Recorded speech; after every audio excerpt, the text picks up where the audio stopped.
Hello, I'm Gail Street, and welcome to Paths to the Present. With the possible exception of the Piscataway Indians, everyone who settled in Montgomery County came here from somewhere else. Our earliest immigrants were primarily from the British Isles. Over time, some Dutch and Germans settled here. Some Irish came to help build the C&O Canal. And of course, during the slave trade, Africans were brought here to work the land. After that, there weren't large influxes of people from other countries coming to live here. This pattern continued until the 1950 post-war period, when people from other countries began migrating to Montgomery County at a very rapid rate. What happened then? What is it about Montgomery County today that draws nearly 1/2 of our state's foreign-born population? In a moment, we'll explore this. But first, I have a history mystery for you. Do you know what this is? This 2-foot-long metal tube dates to the early 1900s. Approximately 2 inches in diameter, it was designed to be suspended from the ceiling. What was it used for? Stay tuned. I'll give you the answer at the end of the show. I'm here in Triangle Park in Wheaton, where the collection of stores in this strip alone reflects a very international flavor.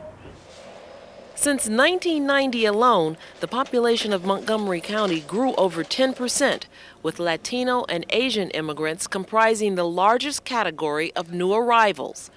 1 in every 3 residents is a minority, and nearly half of all the immigrants that come to Maryland settle in Montgomery County. This is vastly different from our county's makeup in the early part of the 20th century. Demographer Drew Dietrich, who tracks population trends at the Maryland National Capital Park and Planning Commission, explains. Well, in the early part of the century, immigrants were coming to the major growth centers, the major cities of the country. At that time, Baltimore City actually ranked number 3 or number 4, major hub of activity. If you watch the Antiques Roadshow, for example, you'll find lots and lots of those antiques, furniture, etc. were made in Baltimore City. Immigrants really weren't drawn to Montgomery County because Montgomery County was not a growth center.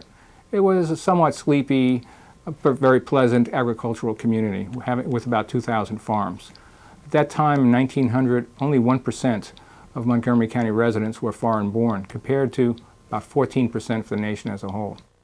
During the early part of the 20th century, federal immigration laws were far less open than they are today. In 1917, quotas restricted immigration to the 1890 ethnic makeup of this country. This locked in low levels of immigration from anywhere but Europe. Federal immigration law changed in 1965 basically as an outgrowth of the civil rights movement. We realized that in many ways our immigration law was an embarrassment on an international level, since it was biased towards Europeans, and Asians still were not able to come to this country in anything but very, very small numbers. At the same time, Montgomery County was experiencing a period of major economic growth. Between a significant housing boom, institutions like NIH, as well as the Capital Beltway and I-270, Montgomery County was rapidly overtaking Baltimore in numbers of jobs. This, coupled with the changing federal immigration laws, set the stage for the multicultural county we live in today. It's harder and harder to make a statistical distinction between the native-born population and the foreign-born population. As far as where they live, we have very little clustering in Montgomery County. We have large numbers of people of foreign-born who live in the wealthiest areas, who live in Potomac, who cluster around the better high schools. We have large numbers of immigrants spread throughout the I-270 corridor, as well as, of course, within the Beltway. As far as professions, we're just as likely to have a doctor who's a foreign-born doctor as a doctor who's a native-born doctor, and also who's working on your car, who's the mechanic. So we have just changed. We've become, especially here in Montgomery County, a multicultural community. When we return, we'll meet just a few of the people that have made Montgomery County their home. Stay tuned.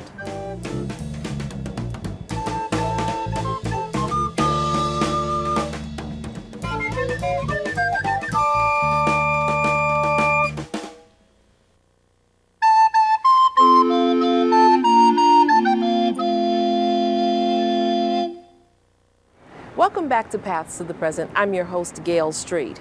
Within the Washington metropolitan area, it's estimated that over 200 countries are represented by the foreign-born population. This rainbow of nationalities expands our world and our horizons. Let's take a moment to meet some of the people who came to the United States and call Montgomery County their new home.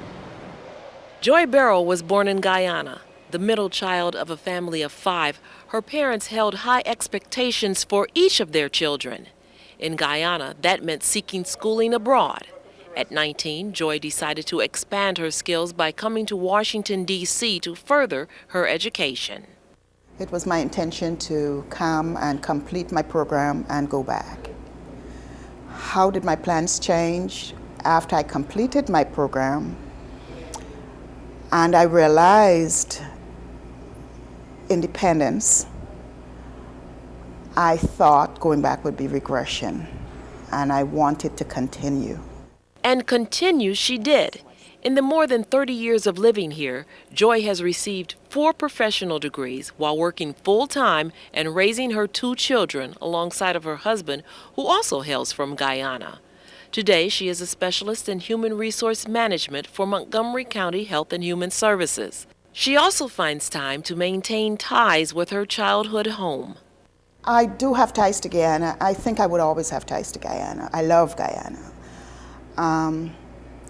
I am a member of GUIAID, which is Guyana Assistance in Development, and what we do as a group, the organization is 18 years old, and what we do as a group is support projects in Guyana. We support the hospitals by sending supplies and meds and different things for the hospitals. We support the senior citizens' homes. We support orphanages. We support schools. We support the libraries. We visit every other year, and in doing so, we would sponsor a project, and then we come back and work on the project. Today, despite her loyalty to her native Guyana, Joy never regrets her decision to leave. I would certainly make the same choices because the level of growth that I've gained here in the United States, I would not have gained in Guyana. I have a master's degree. I would not have had a master's degree in Guyana. So I definitely would have made the same choices because I would have wanted to enjoy the self-development that I've gained here in the United States.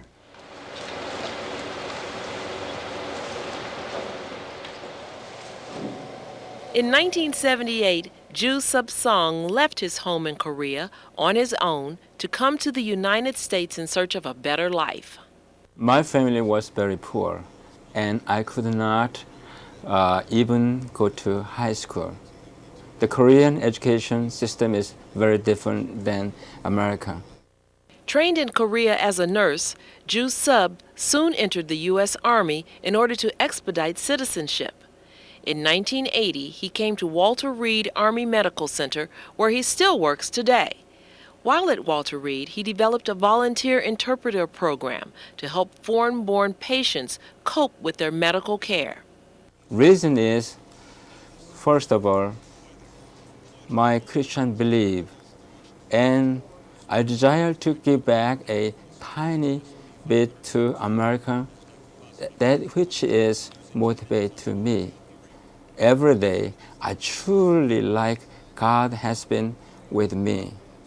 I have about 80 family members, and it consisted of between 25 individual families. The majority live in Montgomery County. Now, as he is preparing to retire from the Army, Ju Sub has begun working for the Korean Community Services Center to help others learn to adapt to his adopted country. If I go back to Korea now, I don't know, can I adjust or not? Honestly, I doubt. So I'd rather stay this country. plus my children. They, my first son is 21 years old. I don't know how can he adjust to Korea. And secondly, second son was born here.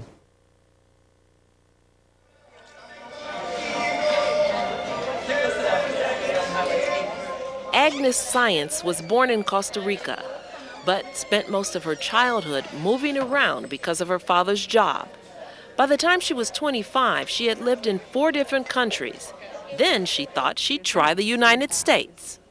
I was living in Peru at that time, and the terrorism, this situation in Peru was a little dangerous. Then somehow we thought that it was maybe prudent to leave Peru. And initially I thought, as I said, to go back to Costa Rica. But then when my parents were here, I saw this as an opportunity to come here. When she arrived, she experienced what any non-English speaker does when coming to this country. The language was certainly one of my main challenges. I did study full-time English the first year that I was here. And at the beginning, I felt that I knew that I could read, write, and listen, but speaking was my main challenge. And I was like mute. I felt like a computer that knew how to process things but couldn't print, because I felt that I was understanding and learning little by little, but it was difficult. Volunteering for Community Ministries of Rockville led her to full-time employment there, which blossomed into the position of managing director. One role she plays is assisting immigrants. I consider that to have a successful immigration experience, the first thing that helps you to accomplish that is the attitude that you have. You need to come with an open attitude, that you are open to the new place where you are coming, that you are open to learn a new culture, open to learn the new ways how things are done. And at the same time to keep your roots, because it's important to keep your origin where you are from. In September of 2000, Agnes became an American citizen. She doubts that she'll ever move again. Being here means home to me. I really consider Montgomery County and Rockville my home. I enjoy going back to Costa Rica. I enjoy spending 2 or 3 weeks there and come back. But you also learn to live in your new place, and I have made this place home. And I miss if I go for too long. Miss my home, miss my place, miss my community, miss my job, miss the place where I want to work and to do good for the community, and I find everything here. So, have you figured out this month's history mystery? This fire extinguisher hung by a hook from the ceiling. In the event of a fire, the top would be popped and a powdered chemical would be shaken onto the flame.